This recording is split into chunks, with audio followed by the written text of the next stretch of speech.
আপনারা যারা আমেরিকায় আসতে চান, কেউ হয়তো অনার্স করার জন্য আসবেন, কেউ মাস্টার্স করার জন্য আসবেন, কেউ পিএইচডি করার জন্য আসবেন।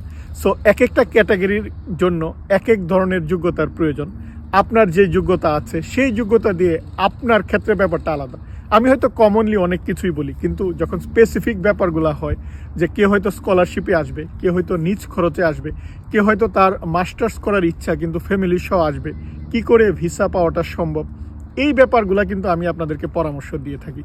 এর বাইরে আপনারা জানেন যে আমি জাপান থেকে পিএইচডি করেছি, ফলে আপনারা যদি অন্য দেশেও যেতে চান, জাপানে যেতে চান, কোরিয়া যেতে চান বা কানাডায় আসতে চান, সেই বিষয়ে আমি পরামর্শ দিয়ে থাকি।